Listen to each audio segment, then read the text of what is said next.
Қайырлы күн, қалайсыздар, амансыздар ма?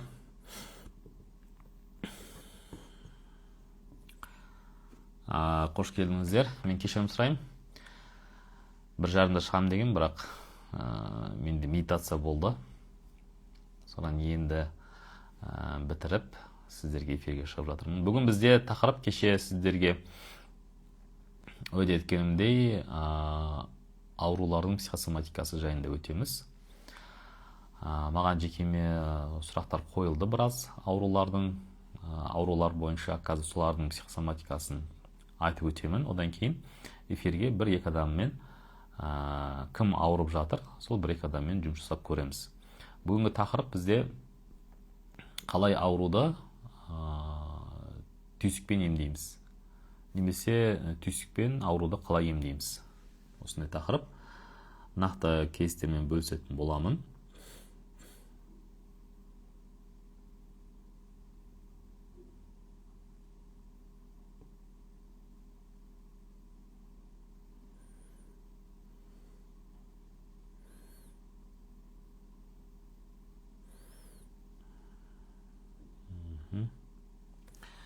Даусым қалай шығып жатыр, 1 мен 10 арасында бағалап қойсаңыздар.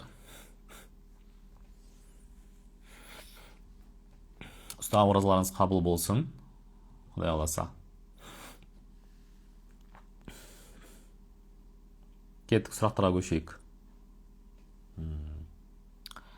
Кіндік грыжасы 11 жыл болды, қазір 42 жаста, жүктілік кезде пайда болды.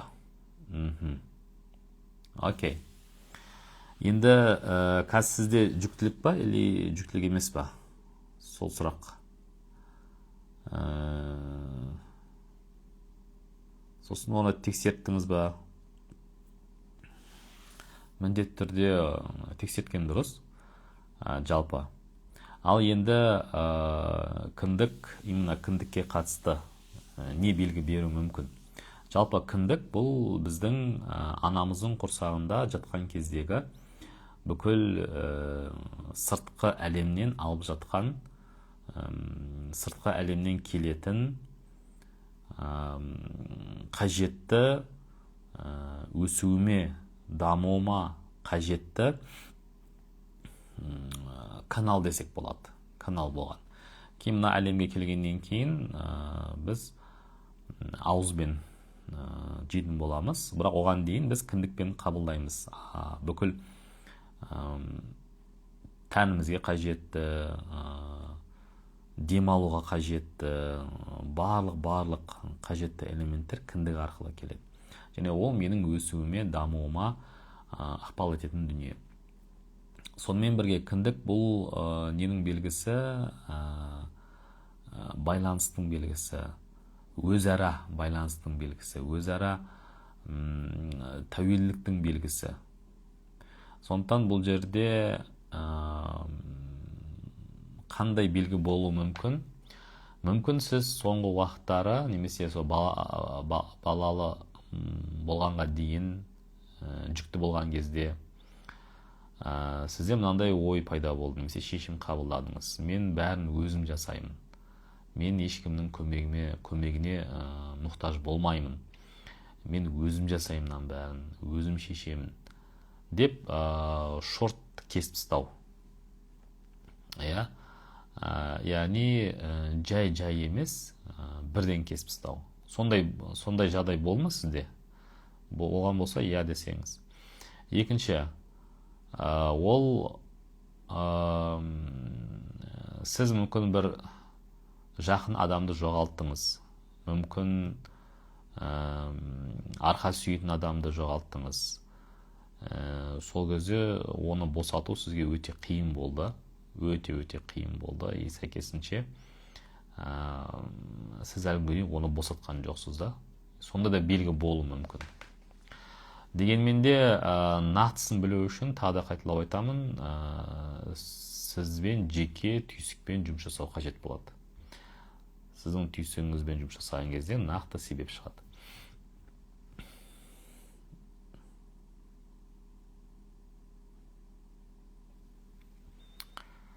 Келесі сұрақ: опущение матки. Жалпы матка деген нәрсені енді әйелдердің әйелдерге қатысты дүние. Кез келген жынысқа қатысты ер болсын, әйел болсын айырмашылық жоқ. Жынысқа қатысты аурулар бірінші себеп ол әйелдің өзін әйел ретінде белгі бір деңгейде келіспеуі, қабылдамауы. Мысалы, өзінің сыртқы келбетіне, өзінің бір мінезіне, өзінің бір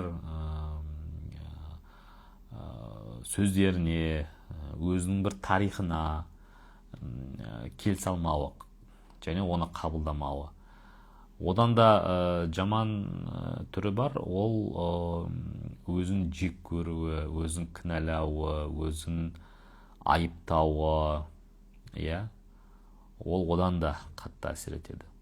Және үшінші жалпы себеп бұл ер адамдарға деген ұзақ уақыт ренжуі, ашулануы, олар жек көруі, кейде кектену, осыларда жаңағы матканың қабынуына алып келуі мүмкін. Сондықтан бұны жазған кейіпкер сізде осы айтылғандардың ішінде қайсысы бар сізде? Қайсысы бар? Сонымен жұмыс жасау қажет, окей?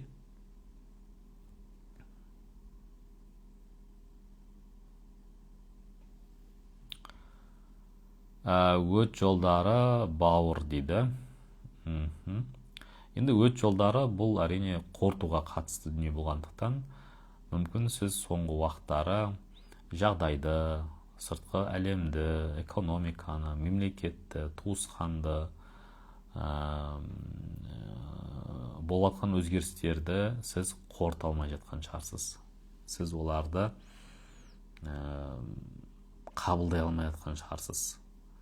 Сол кезде де осындай не болады? Жағдайлар болады.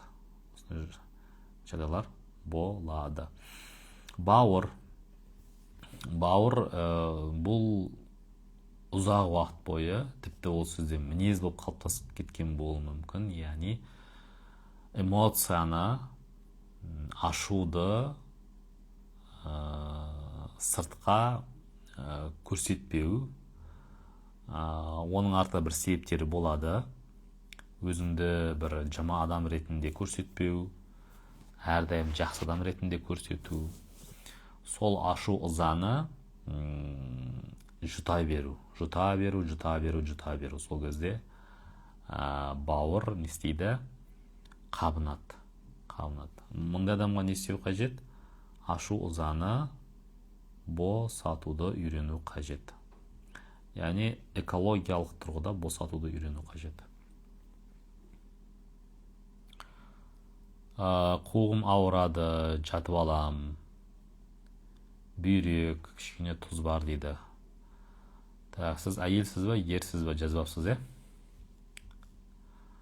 Егер әйел болсаңыз, ол тур жаңағыдай мен айттым, опущение матки дегенге қатысты соған келеді. Ер адам болсын, әйел адам болсын, ең бірінші өзін әйел ретінде, әйел ретінде, ер ретінде қабылдай алмауы өз-өзін. Белгі бір деңгейде өзіне бір әңгімесі бар, арызы бар, шағымы бар.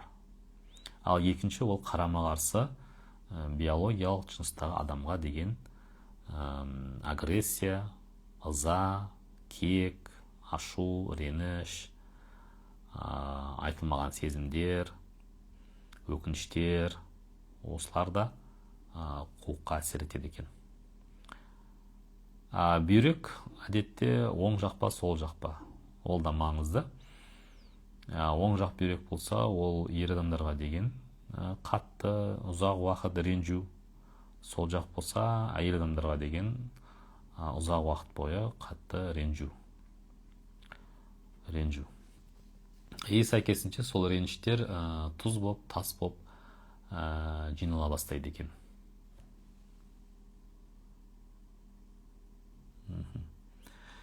Сұрақтар бітті.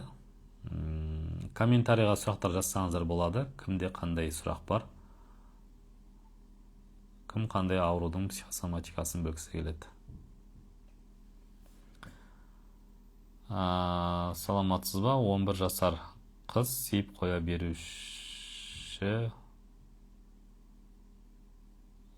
береді. Вроде самалдамаған, суықтамаған дейсіз ғой, яғни. 11 жастағы қыз бала. Бірінші себеп ол өзінің ішкі эмоцияларын әлі басқара алмай жатыр.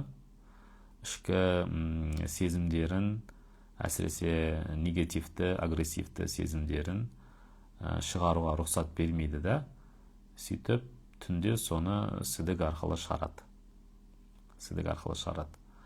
Ол жақсы емес, жаман емес.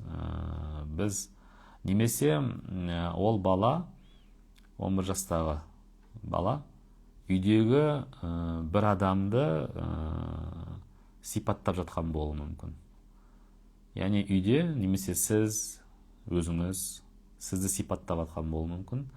Сіз мысалы жұта бересіз, ешқайда шығармайсыз. Соны босат деген бір белгіде болуы мүмкін. Бала ол әдетте бізді көшіреді, бізден көреді, біздің мінезімізден көреді, әрекетімізден көреді, жалпы сезімдерімізді, эмоцияларымызды қалай басқарамыз, қалай шығарып жатырмыз. Ол соны қайталайды. Ал біз тек қана қабылдаймыз, бірақ шығармаймыз. Сәйкесінше кіру бар да шығу жоқ. Балада сол процесс түсініксіз болып жатыр. Қалай мен шығарамын дегендей. Оның түйсігі сол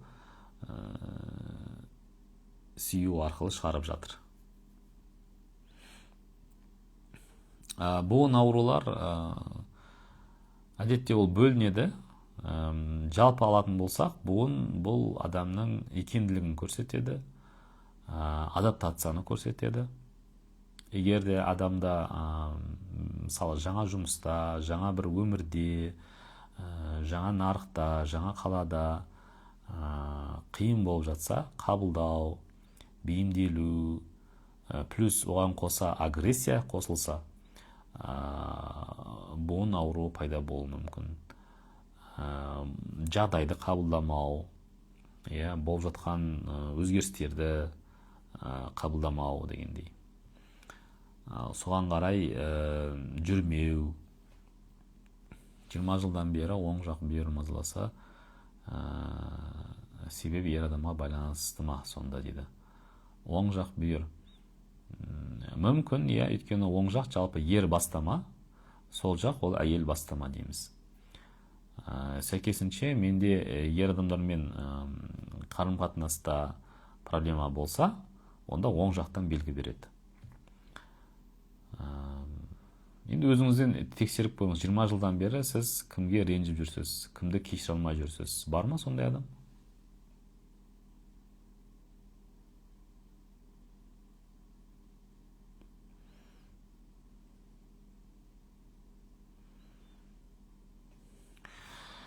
Жасым 45-те, сол жақ тізем ауырып қоймай жатыр, барлық емдерді алып жатырмын дейді. Сол жақ бұл, айттық, әйел бастама.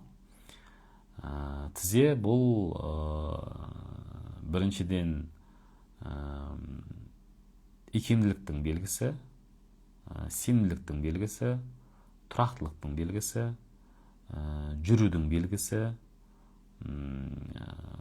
тұрудың, отырудың белгісі.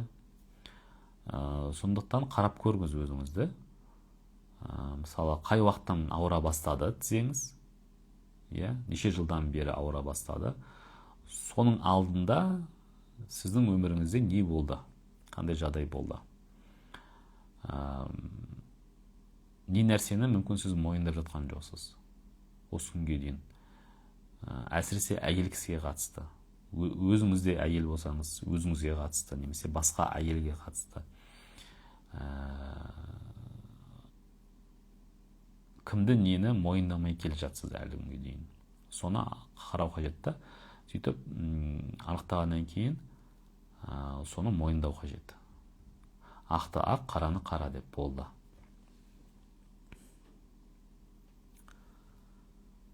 Көзім 1+ екен. Оның психосоматикасы қандай дейді. Так, плюс болса, ол дегеніміз жақыннан көру, алыстан көре алмау ма? Солай ма? Егер плюс болса, минус болса, керісінше.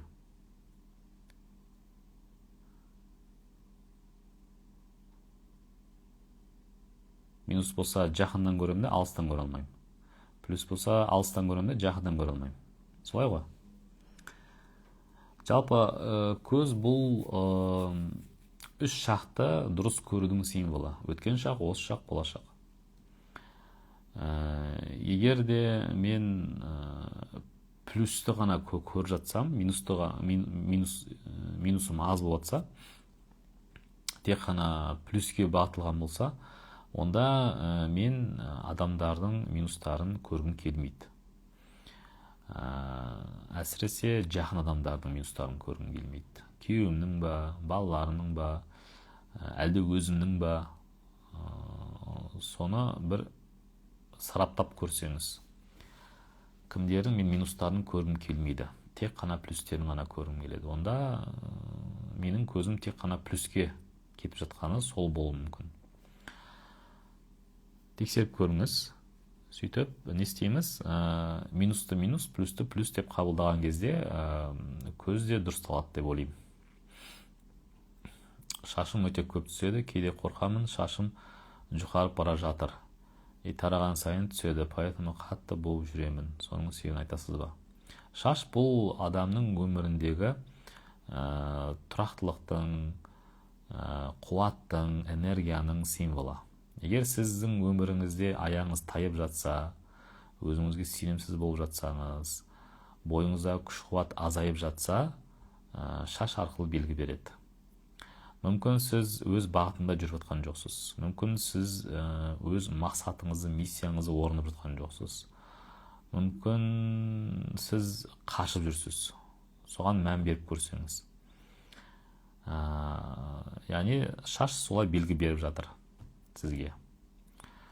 Кейде қатты қысымнан да түсе бастайды. Мүмкін сіз өзіңізді жұмыста ма, басқа жерде ма өзіңізді қатты қысымда сезінесіз. Сонымен жұмыс жасау қажет. Параллельді шашты емдеу қажет. Сақтаймын. Бір ер адаммен қырылып қалғам ғой 20 жыл бұрын. Содан ба екен деп ойлы. Ну вот, жаным. Конечно, содан. Содан кейін басталды ғой, дұрыс па? Не істейміз енді? Ол ер адамды босату қажет. Ол ер адам маған не үшін жіберілді? Құдай маған ол ер адамды не үшін жіберді деген сұрақты өзіңізге қойып, түйсігіңізге қойып, артындағы жауапты қабылдау қажет. Сөйтіп, ол ер адамды босатқан дұрыс. Қалай босатасыз, бүйрегіңіз нормаға келе бастайды. 10 жақтабаным аптадай болды, ауырады, жүргізбей дейді. Бір апта алдын, енді есіңізді түсіріп көріңіз, бір апта алдын қандай ер адаммен сізде конфликт болды? Ойша, сөзбен, немесе қарым-қатынаста, мүмкін жұмысыңызда, мүмкін ол сіздің әріптесіңіз, мүмкін ол сіздің бастығыңыз, мүмкін сіз жаңа жұмысқа ауысайын деп жатсыз, немесе ауыстыңыз. Сәйкесінше менің табаным ол жаққа басқысы келмей жатыр. Аяғым жүрмей жатыр, былайша айтқанда. Не істейміз? Не ауыстырамыз жұмысты, немесе басқа ракурспен қарауымыз қажет. Яғни ол нәрсеге мен өзім мағына тудыруым қажет. Басқаша, басқа ракурспен келіп. Сол кезде қояды деп ойлаймын.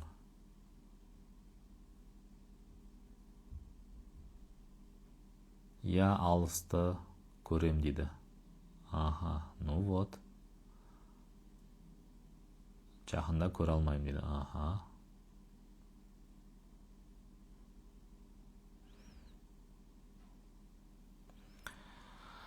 Рахмет аға жауабыңызға, бірақ ол эмоцияларды қалай шығарамыз? Жазып па, күліп па, бақырып па? Барлығы да қолдануға болады. Жазып та, күліп та, бақырып та, жылап та, мұңайып та, күйініп те, боқтап та, айғайлап та, жастықты ұрып та. Бастысы рұқсат беру. Сол эмоцияға рұқсат беру. Мысалы, ашуыма, я мен ашулануға рұқсат беремін өзіме. Я мен кейде ашуланамын және оған рұқсат беремін. Я мен бақырауықпын, кейде мен бақырауық боламын, оған рұқсат беремін. Я мен кейде ренжимін және оған рұқсат беремін. Деп, қандай эмоцияға мен рұқсат бермей жүрмін, солардың барлығын жеке-жеке айтып, рұқсат беріп шығамын өз-өзіме. Сөйтіп, сол жерде ренішімді шығарамын. Адамға емес, мысалы, жастыққа, не бар, көрпе төсекке, диванға шығарсаңыз болады. Орындыққа шығарсаңыз болады.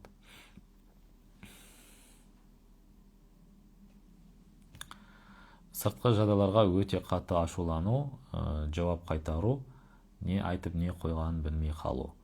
Жалпы қатты эмоцияға берілу ненің белгісі? Менің ойымша бұл жерде сіздің бір бөлшегіңіз тұншығып жатыр. Сол тұншыққан бөлшегіңіз қатты ашуланған кезде сыртқа шығады. Және ол сыртқа шыққан кезде сіз оны басқара алмай қаласыз. Ол сізді басқарады. Біраз уақыттан кейін оның күші кетеді де қайтадан өзіңізге келесіз. Сол кезде сіз түсінбей қаласыз, өзіңізге мен не істеп қойдым дегендей. Алдында бір шәкірт айтады, мен кезінде жұмыста бір еркекпен келіспей қалдық та, сөйтіп қатты ашуланып, оны төмпештеп ұрып, бір уақытта есімді жисам, қолымда велосипедтің темірі тұр дейді. Как будто мен оны бүйтіп ұрайын деп жатырмын дейді. Соны өзім шошып кеттім дейді. Сол секілді адамның ішкі бөлшектері болады, қара бөлшектері болады. Сол бөлшектерін тұншықтыра бастаған кезде олар күтпеген жерден солай шығады. Сондықтан бізге сол ішкі, мен оны субмен деп атаймын, ішкі субмендерді дұрыс түсініп жұмыс жасауды үйрену қажет. Ол субмендерді біз қалай жұмыс жасаймыз, соңында айтамын мен сіздерге, қалай ішкі субмендермен тиімді жұмыс жасаймыз. Сол кезде жауап сол жақта негізі. Немесе эфир біткеннен кейін осының астына жазып қоямын. Жуырда бізде тренинг болады, кванттық серпіліс деп аталатын. Сол кванттық серпілісте міне жазып қойдым. Кванттық серпілісте субмендермен танысуды, субмендермен сөйлесуді, субмендерді жаңа рөлге ауыстыруды, өйткені жаңағы мысалы адам өлтіруге жақын сондай ішкі бөлшегім болады, маньяк бөлшегім болады, ұрлықшы бөлшегім болады да. Не үшін біз кейде ұрлағымыз келеді, кейде жымқырғымыз келеді, ол сол бөлшектер негізі. Бірақ ол бөлшектермен біз қазір танысып сөйлеспесек, оны ертең басқара алмай қалуымыз мүмкін. Сондықтан оларды басқару үшін біз онымен танысамыз, сөйлесеміз, жаңа рөл береміз, интеграция жасаймыз да, сөйтіп олардың қызметтерін өзімізге қолданамыз, былайша айтқанда бағындырамыз. Соны осы кванттық серпіліс деген тренингте мен сіздерге алгоритмін көрсетемін, қалай ішкі субмендермен жұмыс жасаймыз. Экранда нөмір көрсетіліп тұр.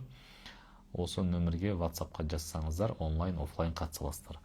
Алматы 21 наурыз, Астана 28 наурыз. Түсінікті ма, Замира ханым? Мойындау, нені мойындау керек? Білмеймін жаным. білмеймін. Оны сіз өзіңіздің түйсігіңізден сұрайсыз. Оны түйсігіңіз өзі айтып береді. Арқам, жауырыным ауырып жүр, батып. Психосоматикасы қандай дейді. Так, арқа жауырын, иә. Ауырғанда қалай ауырады ол? Ашып ауырады ма, қысып ауырады ма?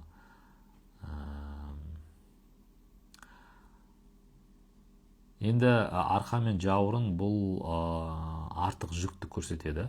Егер мен өзіме артық жүк артып алсам, артық жауапкершіліктерді артып алсам, ол қалай болады? Мысалы, мен жай әшейін отырмын, автобуста отырмын, алдымда бір жас жігіт отыр. Келесі аялдамада бір ата мен әже кірді. Екі жас жігіт отыр. Олар орын бермей жатыр. Мен орын берейін десем, мен артында отырмын, маған олар келе алмайды. Мен не істеймін? Ашуланам. Неге анау жастар бермейді анау орына? Неге олар үйтіп жатыр? Неге олар бүйтіп жатыр деп, мен олардың жауапкершілігін уже өзіме артып алдым. Сол секілді, егер адам неге анау сөйтпейді, неге үкімет бүйтпейді, неге бастық бүйтпейді, неге әкімшілік сөйтпейді десем, мен автомат түрде олардың жауапкершілігін өзіме артып аламын. Бейсаналы түрде. Соның барлығы менің мынау арқама жүк болады. Түсіндіре алдым ба? Сондықтан жауапкершіліктерді, өзгелердің жауапкершіліктерін өздеріне тапсыруды үйренуім қажет. Сол кезде менің арқам босайды. Біреулерде керісінше аяғы ісіне бастайды. Сол артық жауапкершіліктен, артық қамқорлықтан. Не жауырын, арқа жауырын, не аяқ. Кейде екеуі де болады. Точно, барлық жерде барлығын идеалін жасап тастағым келеді дейді. Өзіме артық сөз жүргізгім келмейді. Өз бағытыма баруда жиі тайып кетем өзгелердің ықпалымен дейді. Ну вот, Нұрайлым. Ер баланың шашында қайызғақтың шығу себебі дейді. Енді жаңағы терге қатысып тұр ғой, бұл енді терге қатысты. Ол ер адамның бас терісі тым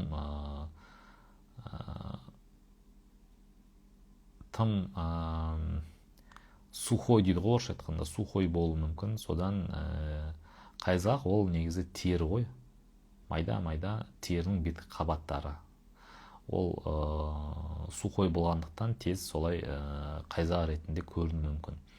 Енді не істейміз?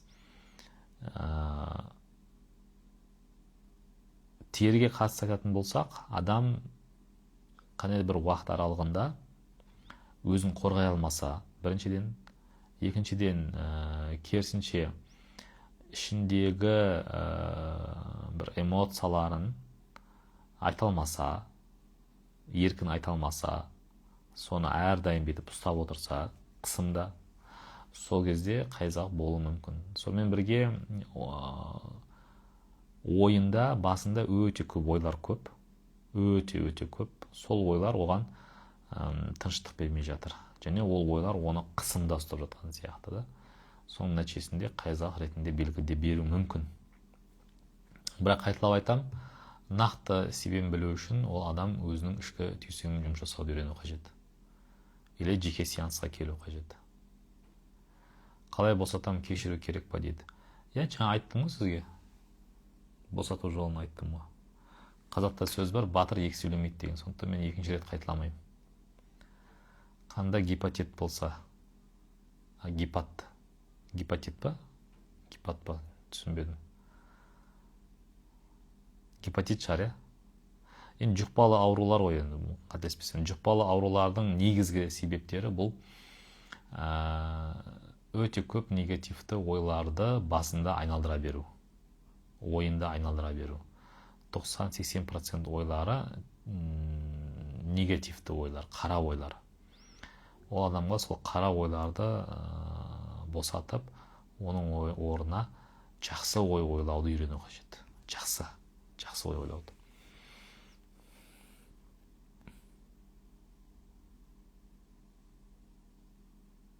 Жолдасбек, yaxshimisiz? Баланың мінез құлқын қалай дұрыстаймыз?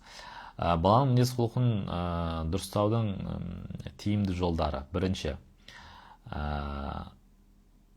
мен балам істейтін, бірақ өзіне рұқсат бермей жүрген қандай мінезім бар? Мысалы, бала жатып алады былай, сол жатып алғаны мені қоздырады, маған ашуыма тиеді. Бұл нені білдіреді? Мен өзімнің ішімдегі балаға солай жатуға рұқсат бермеймін деген сөз. Бірінші лайфхак осы. Бала арқылы мен не нәрсеге рұқсат бермей жатырмын, соны анықтап рұқсат беру. Екінші, баланың сол мінезі арқылы ол менен қандай сезімді шығарғанын қалап жатыр. Мейірім ба, махаббат па, достық па, сенім ба, жігер ма, мақтаныш па, қандай сезімімді ол менен сұрап жатыр. Сол сезімімді мен оған жетсем. Бұл басында өте қиын болады, бірақ бір үйренсеңіз жақсы болады. Бұны біз марафонда үйретеміз. 120 күн марафонда үйретеміз. Сол 120 күн марафонда келсеңіз, мынау сезімді көркем жеткізу деген алгоритм бар. Сол баламызға сезімді көркем жеткізуді үйренсек, баланың мінезі дұрыстала бастайды. Қысыммен де оны өзгертуге болады. Ұрып, ұрсып, қорқытып, бірақ ол уақытша әсер етеді. Сіз жоқ кезде, немесе ол басқа жерде, ол бәрібір соны көрсетеді. Ал бізге ұзақ мерзімді тиімді әдістер қажет. Айнаға қарай алмаймын дейді. Айнаға қарай алмаудың себебі неде? Мүмкін мен өзімді біріншіден әйел ретінде қабылдамаймын. Сіз әйелсіз ғой. Әйел ретінде мен өзімді мойындалмай жатырмын. Әсіресе бейсаналы түрде. Мүмкін менің орныма қыз емес, ұл күтті, әке-шешем. Ұл күтті, да. Мүмкін мені ұлша тәрбиеледі. Мүмкін маған көп жауапкершіліктер артып тастады. Сөйтіп мен әйел ретінде өзімді ұмытып қалдым. Сондықтан мен айнаға қараған кезде әйелді көремін, сол әйелді қабылдай алмаймын. Енді бұл болжам, менің болжамдарым. Сіздер сұрақ қойған кезде автомат түрде сіздердің түйсіктеріңіз маған жауап айта бастайды. Мен сол жауаптарды сіздерге айтып жатырмын қазір. Біз бір-бірімізден түйсік деңгейінде байланыстамыз. Просто сіздер өз түйсіктеріңізді оқи алмайсыздар, а мен оқи аламын. Наверное, содан кейін автомат түрде жауаптар келе бастайды. Сондықтан ханым, осыған мән беріп көрсеңіз. Басым күнде ауырады дейді. Бас бұл қабылдаудың символы тағы, және ішкі әлем мен сыртқы әлемнің балансы. Ішкі әлем мен сыртқы әлем балансы бұзылса, гармония бұзылса, бас ауыра бастайды. Сосын сіз бір нәрсені күтесіз, бірақ олай болмай қалады. Сол кезде ауырады. Немесе бір нәрсені жоспарлайсыз, бірақ олай болмай қалады. Сол кезде ауырады. Икемді болмау, қабылдамау, сол кезде ауырады. Қайсы сізде болып жатыр қазір? Қан қою болу себебі неден? Қалай сұйытуға болады дейді. Енді медициналық тұрғыдан мен білмеймін, оны оқу қажет. Психосоматика бойынша қанның өзі бұл өмірдің символы.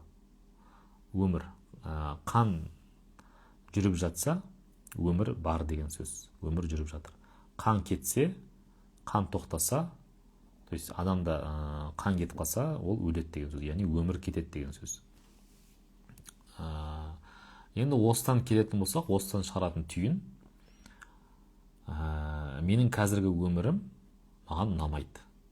Қазіргі өмірім мені қуантпайды. Қазіргі өмірім бір қараңғы сияқты, қою қараңғы сияқты. Қазіргі өмірім ешқандай қуаныш жоқ сияқты. Қазіргі өмірімде ешқандай бақыт жоқ сияқты. Енді не істейміз? Өмірімізге қуаныш пен бақытты кіргіземіз, махаббатты кіргіземіз. Ұзақ уақыттан бері махаббат болмаса да осындай болады. Тұрмыстасыз ба, әлі тұрмыста емессіз бе? Қаншалықты өзіңіздің жұбыңызбен араңызда махаббат сезімі бар? Мен ойымша ұзақ уақыт, біраз уақыттан бері сіздерде махаббат болмаған сияқты, сезінбеген сияқтысыз. Сананың оянуы деген не? Сананың ояну деген сөз, сіз жасап жатқан іс-әрекетіңізді саналы түрде сезіне алуыңыз. Мысалы, қазір мен отырғанымды сезінемін. Эфирді жүргізіп жатқанымды сезінемін. Не айтып жатқанымды сезінемін. Ашуымды сезінемін, қуанышымды сезінемін, шаршауымды сезінемін. Яғни, бұның барлығы саналы түрде сезіну. Сондықтан бұл сананың оянуы деп осыны айтамыз. Грыжа неден болады мойын омыртқада?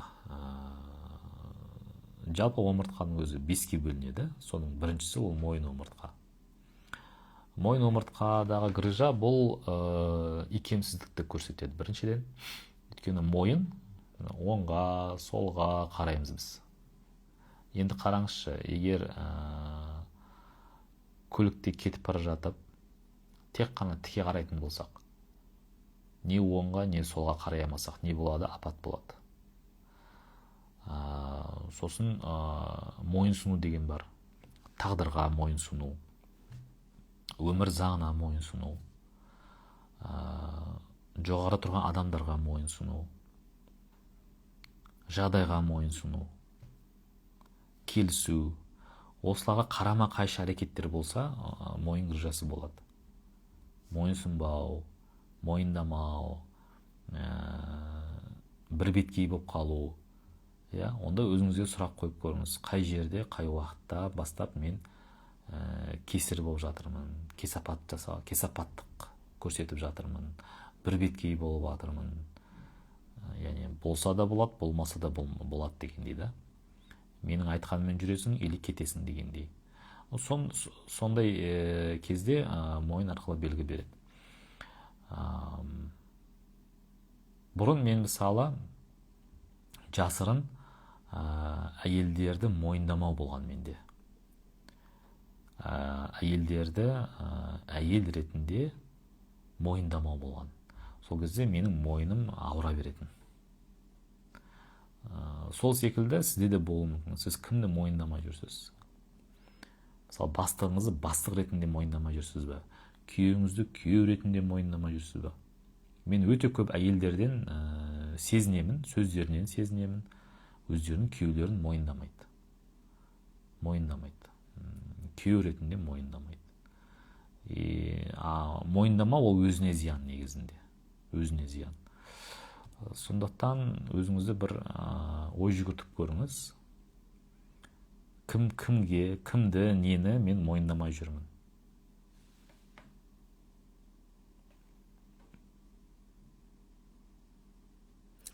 Ал бел омыртқадағы грыжа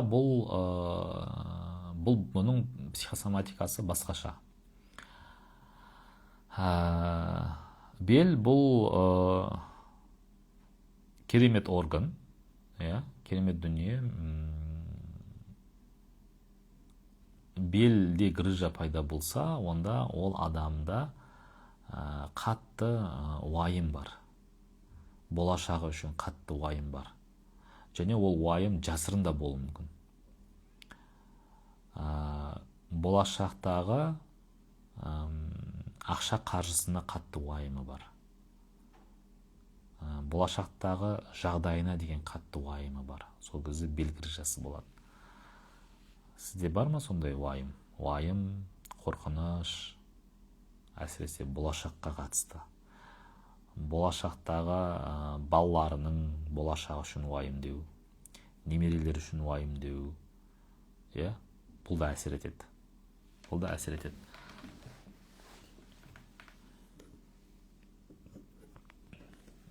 Сабақ қалай өтіп жатыр? Қызықты, пайдалы болып жатыр ма? Жазып қойсаңыздар. Серпіліс бір емес қой дейді. Уже серпіліс 3 болайын деп отыр бізде. Кванттық серпіліс 3 болады. Тада қайталап өтем. Алматыда 21 наурызда, Астанада 28 наурызда. Айтпақшы, осы кванттық серпіліске мен ауруды 15 минутта жазу техникасын үйретем. Келіңіздер. Ауруды қалай 15 минутта жазуға болады?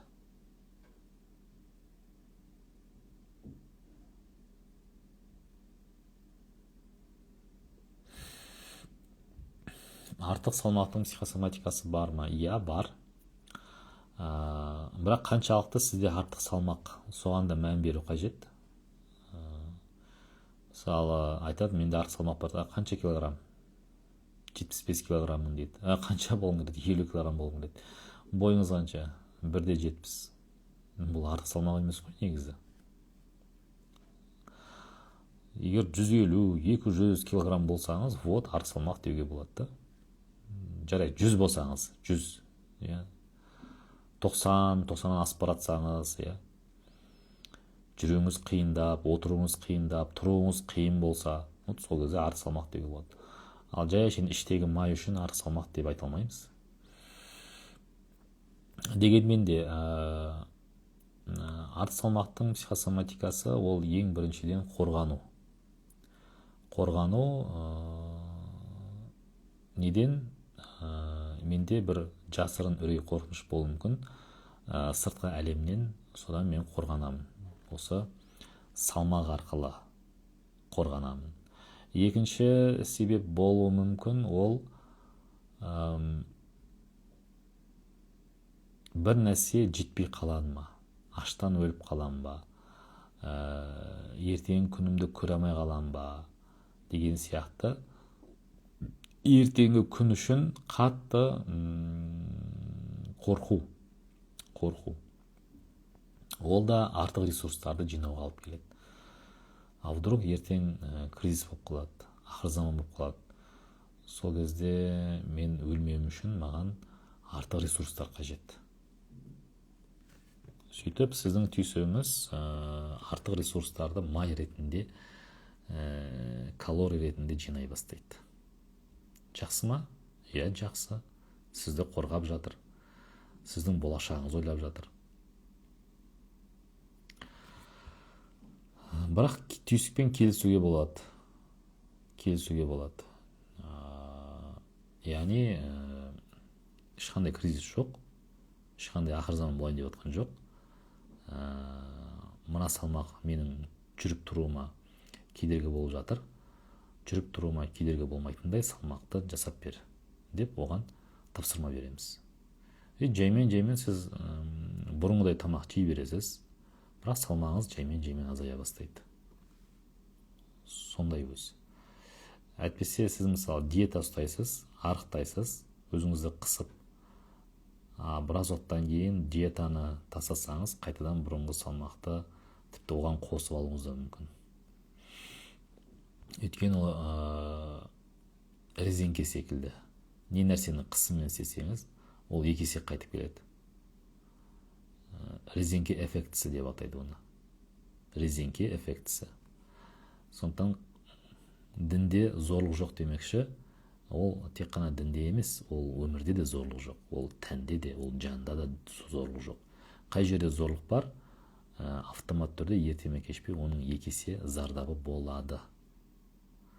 Барлығы баланс пен гармониямен болу қажет. Келістік па? Менде невроз ба, бір түрлі жүрек шаншиды ма, бір дұрыс емес ақпараттар естісем маза ашады дейді. Біріншіден дұрыс емес ақпараттарды естімеген дұрыс. Екіншіден дұрыс емес ақпараттарға дұрыс емес деп баға беріп жатқан сіз ғой. Дұрыс па? Сондықтан критерийді өзгерту қажет. Анау Алдараспанда айтқандағыдай, махаббат барға бар, жоққа жоқ. Барды бар деп, жоқты жоқ деп мойындау қажет болды. Сонда невроз болмайсыз. Окей? Аяғымның үлкен саусағын сындырып алып едім, дәл келіп тұр дейді. Жаным.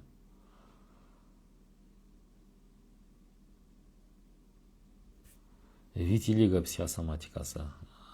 Витилиго бұл енді тер ауруларының біріне жатады.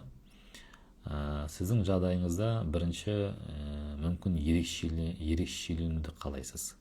Өзіңіздің ортаңызда, мүмкін отбасыңызда сіз өзгеше, ерекше, бірегей болуды қалайсыз, бірақ оны жасай алмай жүрсіз.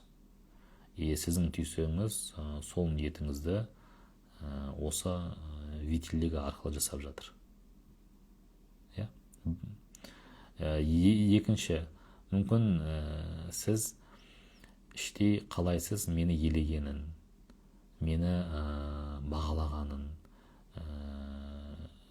мені құрметтегенін қалайсыз, яғни өзіңізді. Бірақ оны қалай жасайтынын білмеймін, сіздің түйсігіңіз, былай жасауға болады деп көрсетіп жатыр. Қарап көріңіз, қайсы сізге реакция берді. Біз түйсікпен келсеміз, осы ниетімді витилиго арқылы емес, басқа жолдармен, хайырлы берекелі жолдармен іске асыр деп келсеміз ішкі түйсігімізбен. Таң намазда бірінші рет ниет еткенде парыз деген сөзді ұмытып қалдым. Ұмытшақтық па бұл дейді. Жоқ, ұмытшақтық емес. Мен де ұмытып қаламын мысалы. Нормально. Сіз басында дәрет алып жатқан кезде ниет еттіңіз ғой. Сүннет, сосын парыз оқимын деп. Сол ниеттің өзі жеткілікті. Міндетті түрде намаздың алдында мен ниет еттім таң намазының 2 ракат парызын оқымаққа деп айту шарт емес. Иә, желательно айтқан жақсырақ. Бірақ ондай шарт жоқ. Типа айтпасаң, все, сен қателестің, сен біттің деген секілді. Мен діни маман емеспін, бірақ өзім кезінде оқығанмын. Ақида ілімін, фих ілімін медреседе оқығанмын.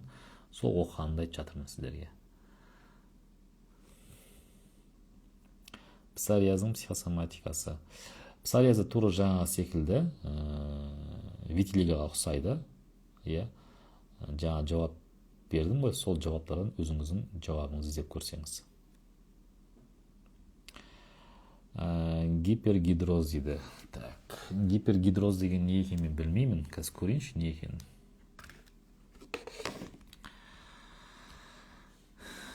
Гипергидроз.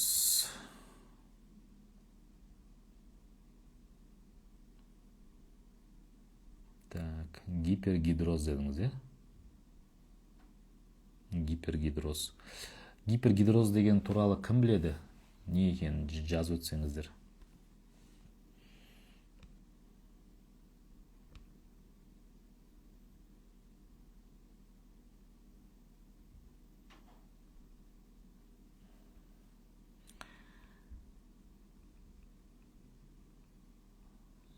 Гипергидроз. Міне шықты. Гипергидроз – это состояние, характеризующееся чрезмерным, неконтролируемым потоотделением, превышающим потребность организма в терморегуляции. Все, есіме түсті. Яғни адамда терлей береді, ол терлеуді басқара алмайды. Соны гипергидроз дейді.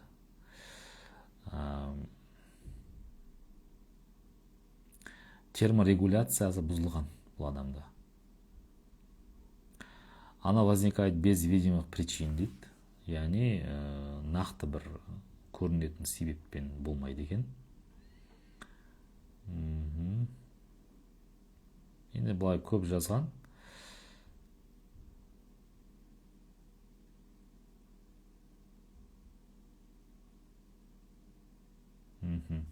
Яғни тым қатты терлегіш.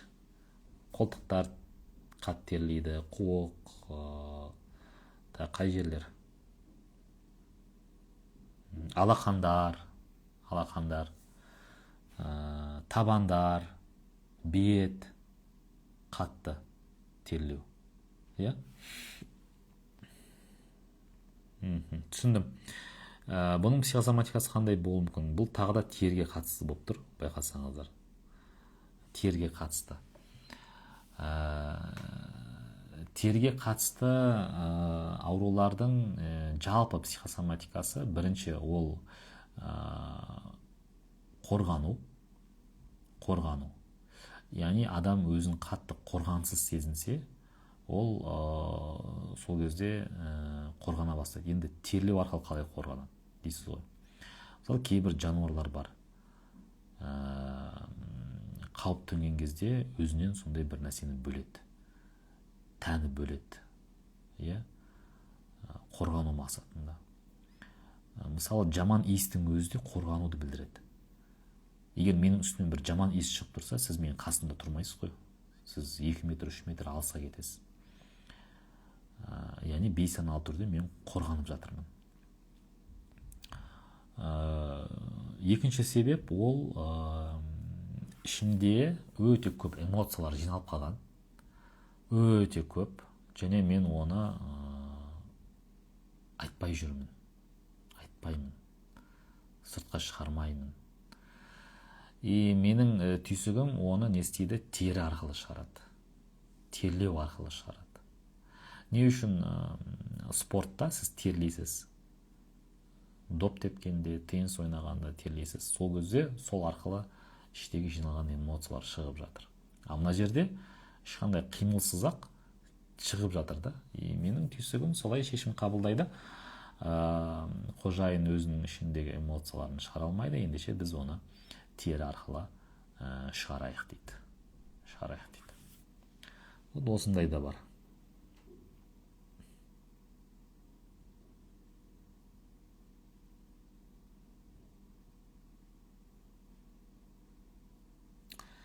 Эфирді сақтаймыз. Гайморит. Өзім гайморитпен ауырғам 3 жыл. Аллахың қалауымен түйсік арқылы емдеп шықтық. Бірінші себеп ол өзінің ар намысын тапталуы. Екінші себеп ол қатты жиіркеніштің болуы. Жұмысқа ма, қызметке ма, адамға ма, жағдайға ма, бір мекенге ма қатты жиіркеніштің болуы. Гайморит соны қорғайды. Сол жиіркеніштен қорғайды. Не істейміз? Соның ядросын анықтау қажет.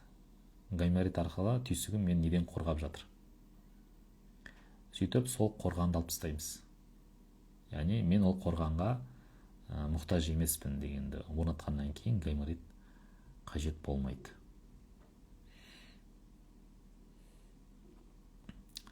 Денсаулық эфирі керек еді дейді. Енді осы денсаулық эфирі. Жүрек жайында айтыңызшы. Жүрек жайында не айтайын? Ұйқы безі мен варикоздың психосоматикасы туралы айтыңызшы, емделу жолын дейді. Екі түрлі нәрсе. Ұйқы безі ол адамның өміріндегі қуаныштың, махаббаттың, бақыттың азаюы немесе оны қабылдамау. Сізде қуанатындай себептер бар, бірақ мен оны қабылдап отқан жоқпын. Ал варикоз алатын болсақ, бұл артық қамқорлық, артық жауапкершіліктен болады әдетте. содан аяқтың қан тамырлары ісініп кетеді. Яғни өзі көтере алмайтын жүкті артып алу, өзі бітіре алмайтын міндеттерді артып алу. Менің міндетімді, көршінің міндетін, балалардың міндетін, немерелердің міндетін өзіне артып алады. Оған ол міндеттердің бәрін жабуға шамасы жетпей жатады. Содан осындай белгі бере бастайды. Сен өзіңе артық міндеттерді алып жатсың, тек шаман келетін, үлгере алатын міндеттерді ғана ал дейді. Окей?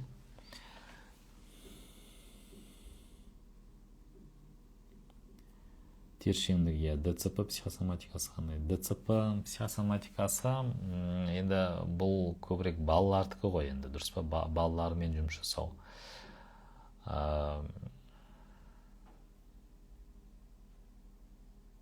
Балалардың сондай аурумен келуі, дүниеге келуі қандай белгі? Ата-ана үшін қандай белгі?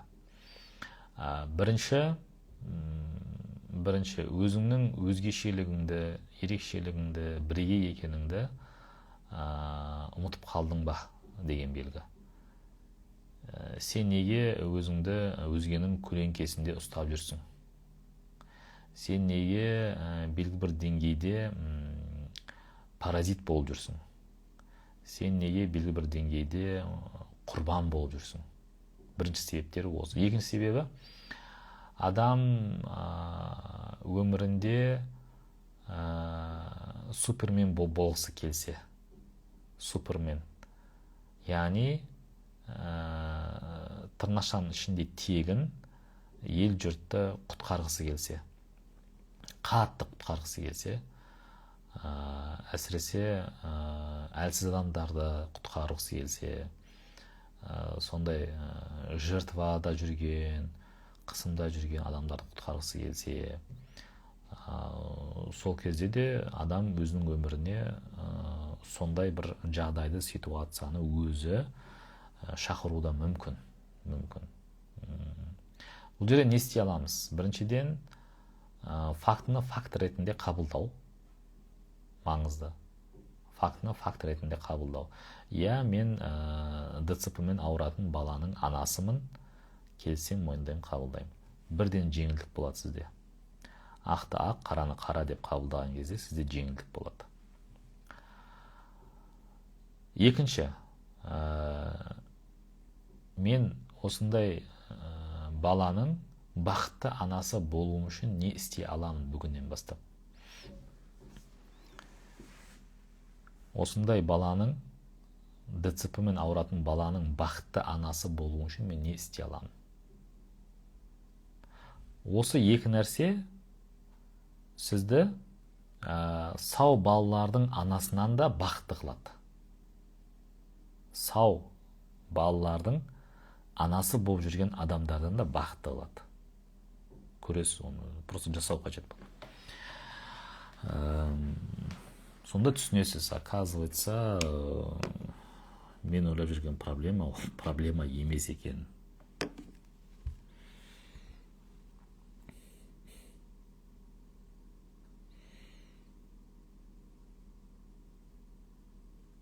Жабылып қалу, энергия түсу, психосоматика неде?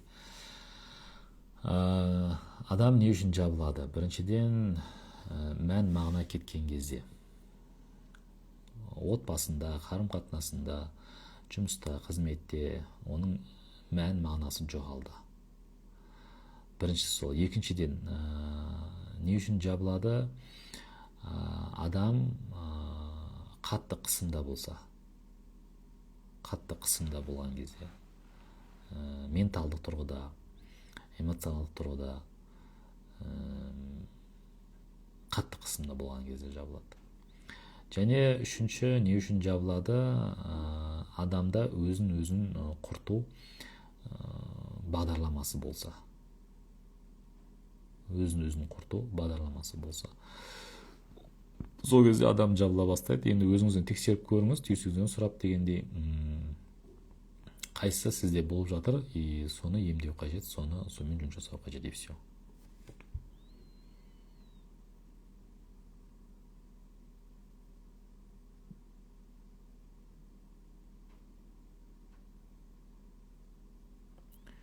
Сексен төрт килограмм артық салмаққа жата ма дейді.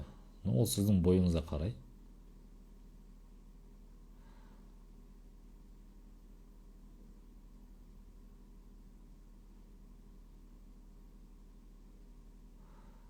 Сезондық аллергия.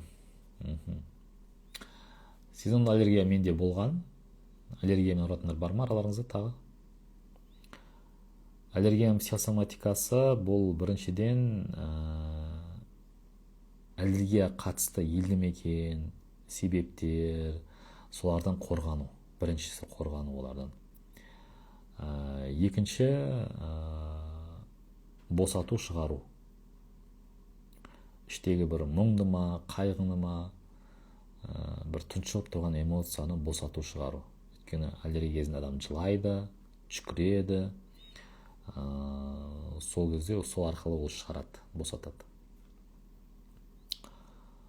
Плюс қорғану да бар. Қорғану. Қайсы сізде болып жатыр?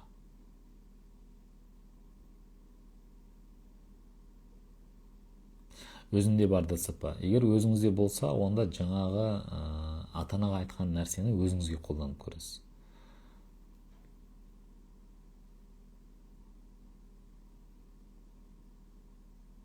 Семейге дұғай сәлем. Эпилепсияның психосоматикасы бұл эмоцияларды, тұншыққан эмоцияларды босатпай ішке тыға беру. Ол эмоция тұншығып жатыр. Оны босатудың орнына керісінше одан әрі ішке тыға береді. Сол кезде эпилепсия арқылы сол эмоция шығады. Тұншыққан, тығылған эмоция сыртқа шыға бастайды.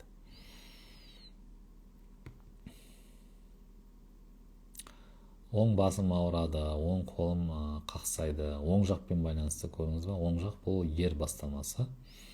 Бас болса, қандай ер адамның мінез құлқын, немесе ер адамды мен қабылдамай жүрмін.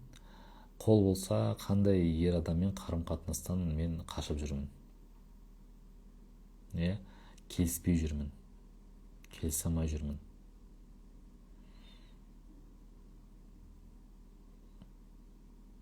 Сұрақтар әлі көп екен мына жақта. Бізде уақыт болып қалды, давайте ертеңге қалдырайық. Мен бүгін тіпті практикаға үлгермей қалдым. Сұрақ өте көп екен.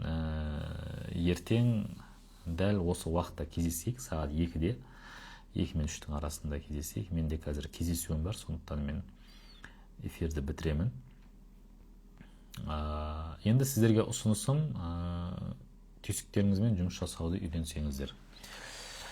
Оған мен ұсынатыным Валерий Синельниковтың «Возлюби свою болезнь» деген кітабы бар. Сол кітапте аурулардың психосоматикасы жазылған, және де ішкі түйсікпен қалай емдеуге болады, соны айтқан. Бірақ енді орысша ол кітап. Ал енді қазақ тілде меңгергіңіз келсе, түйсікпен жұмыс жасауды, онда бізде 4 айлық оқу бар, курс бар. 120 күн марафон деп аталады. Немесе өз-өзіңе психолог бол деген курс бар. Сол 20 марафон. 4 айдың ішінде біз үйренеміз түйсігімізді басқаруды, тілдесуді, түйсік арқылы ауруымызды анықтап шешуді үйренеміз. 120 марафон жайлы ақпаратты қазір экранда нөмірді көрсетемін, сол нөмірге хабарлассаңыздар біле аласыздар. 771-580-87-51 771-580-87-51. Осы нөмірге WhatsApp-қа жазсаңыздар, толық ақпарат аласыздар. Плюс, жаңа айтып өттім, 21 наурызда кванттық серпіліс 3-0 болады Алматыда. Кванттық серпілісте де мен айтамын, қалай ауруды 15 минутта басуға болады. Сондай бір күшті техника бар, соны үйретемін. Және Астана барма, оқырмандар астаналықтар? Сіздерде 28-інде боламын. 28-інде Астанада кванттық серпіліс 4.0 болады. Толық ақпарат осы нөмірге жазсаңыздар. Барлық тренингтер, семинар, курстар жайлы ақпаратты осы 771 580 87 51-ден біле аласыздар. Шымкент қаласында иншалла мамыр айында болатын шығармын. Мамыр айында. Сосын келесі айда 22-сіне психосоматолог практик басталады. 11-ші легіміз. Сол жайлы ақпаратты да осы нөмірден біле аласыздар. Қазір ең тиімді төмен бағамен тұр. Плюс қазір 0024 айға бөліп төлеу жүріп жатыр. 0024 айға бөліп төлеуді ала аласыздар. Осыны айтқым келді. Онда сұрақтарыңыз әлі бар екен, давайте ертеңге қалдырайық. Ертең сағат 2 мен 3-тің арасында кездесеміз. Сау болыңыздар.